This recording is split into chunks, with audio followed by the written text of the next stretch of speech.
ध्यान रखना, हर व्यक्ति से गलतियां होती हैं, अपराध होते हैं, मगर सच्चा व्यक्ति वह है जो गलतियां होने के बाद, गलतियां करने के बाद में उसके अंदर पश्चाताप के भाव आ जाएं।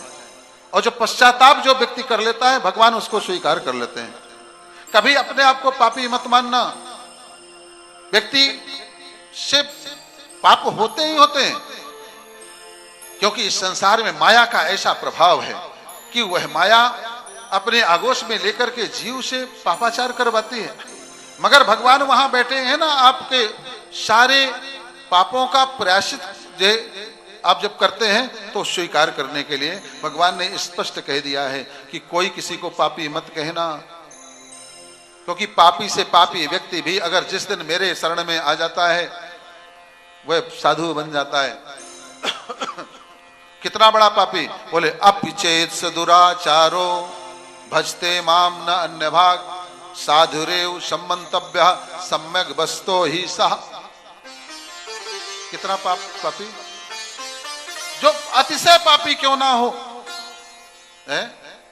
वह पापी भी जब प्रायश्चित कर लेता है, मेरी शरण में आ जाता है, उसको साधु ही जानना। क्योंकि क्षिप्रम भवति धर्मात्मा सस्वच्छंत निगच्छति कौन्ते प्रत जानी है नामे भक्त्या प्रणश्यति। मेरे भक्त का कभी अकल्याण नहीं होता। तो पश्चाताप होना चाहिए। पश्चाताप में देखिए, पश्चाताप करने का तरीका ये नहीं है कि केवल भगवान के साथ में जाकर के माफी मांग लिया जाए। कोई हमसे गलतियां हुई हैं, जो गड्ढा हमने खोदा है समाज के लिए, उस गड्ढे को भरना हमारा प्रायश्चित है। अपने अपने स्वार्थ के लिए अगर हमने किसी को धोखा दिया है, दगा दिया है, झूठ बोला है, कपट किया है, किसी का माल हड़पा है, किसी का हिस्सा खाया है, तो हमें चाहिए कि उस गड्ढे को हम भरें, तभी हमारा प्रायश्चित होगा। ये नहीं कि हम समाज का अपराध किया है और भगवान के मंदिर में जाके माफी मांग लें कान पकड़ करके और माफ हो जाएंगे। ऐसा कदापि नहीं हो सकता है। जहां अपराध है किया है, जिसका अपराध किया है, माफी भी उसी से मांगना पड़ेगा कि भैया हमें क्षमा कर दीजिए। जिसका लूटा है उसी को लौटाना भी पड़ेगा। जिसका हक खाया है आपने, उसका हक भी लौटाना पड़ेगा, है? मगर सुंदर तरीका लोग ढूंढते हैं कि मंदिर में जाके माफी मांग लो भगवान से। ऐसा माफी नहीं होती है, ऐसा प्रायश्चित नहीं होता है। महाराज, आपने सुना होगा, आम्रपाली वैश्या नगर बधू थी, पता नहीं कितने घरों को उजाड़ा होगा उसने, मगर कुछ उसके पुण्य जो कुछ भी रहे हों, संयोग से एक दिन भगवान बुद्ध उनके घर पहुंच गए। और जैसे बुद्ध पहुंचे तो उनके अंदर सतोगुण प्रवाहित हो गया, सतोगुण आ गया। जैसे माहौल में आप रहते हैं ना महाराज, उस समय पर वैसे गुण आपके अंदर प्रबल होते हैं और उन गुणों के अनुरूप आपसे कर्म बनते हैं। जो जब साधु और महात्मा आपके जीवन में आते हैं तो सतोगुण उतनी टाइम ही बढ़ जाता है। तो सतोगुणी भाव आने के कारण सतोगुणी भावनाएं आती हैं, संकल्प होते हैं, कर्म होते हैं। तो जैसे बुद्ध पहुंचे तो सतोगुण उनके अंदर आ गया, आम्रपाली के अंदर चरणों में गिर गई। अपना जो है अपराध उसने स्वीकार किया, मुझसे बहुत बड़ा अपराध हुआ है, अपने शरीर के सुख भोग के लिए मैंने समाज के बहुत सारे परिवारों को उजाड़ दिया है महाराज, मैं इसका प्रायश्चित करना चाहती हूं।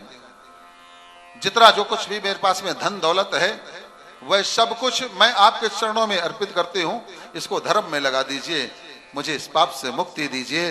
भगवान बुद्ध ने कहा ये तो अच्छी बात है कि जो चोरी कर कर लाए और वह अगर पुण्य में लगा दे तो अच्छी बात है, मगर इससे वह कोई अच्छा व्यक्ति नहीं बन जाता है, पुण्यात्मा नहीं बन जाता है।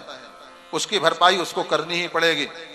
अपने शरीर के सुख भोग के लिए देवी तुमने दूसरों के घर उजाड़े हैं, इसलिए अब ऐसा करो कि समाज के कल्याण के लिए अब अपने शरीर को तपाओ, धर्म का प्रचार प्रसार करो, सात्विक जीवन जियो, साधु जीवन जियो। एक लंगोटी दो रोटी वाला जो है सिस्टम कि अपने लिए कंजूसी और समाज के लिए उदारता, ये संत का स्वभाव होता है। ये प्रायश्चित। तो ऐसा प्रायश्चित, फिर उसने वो प्रायश्चित किया, बहुत बड़ी साध्वी बनी, तो उसके सारे पाप क्या हुए? क्षमा हुए, माफ हुए। तप की अग्नि से ही ज्ञान अग्नि प्रज्वलित होती है और उस ज्ञान अग्नि से ही व्यक्ति के जीव के सारे पाप भस्मीभूत होते हैं, सारे के सारे कर्म भस्मीभूत हो जाते हैं। भगवान ने कहा है कि नहीं ज्ञानेन सदृशम पवित्र मिह विद्यते, ज्ञान के समान और कोई दूसरा पवित्र करने वाला जीव का नहीं है। मगर ज्ञान कैसे आएगा, है ना? ज्ञान अग्नि सर्व कर्माणि भस्मसात कुरते, तथा जैसे कोई अग्नि लग जाए खेत में तो पूरे खेत को भस्म कर देती है, फसल को। जंगल में लग जाए पूरा जंगल भस्म हो जाता है। ठीक इसी तरह से ज्ञान अग्नि हमारे अंदर प्रकट हो जाए, उसी समय पर हमारे सारे कर्म उसमें जल करके स्वाहा हो जाते हैं।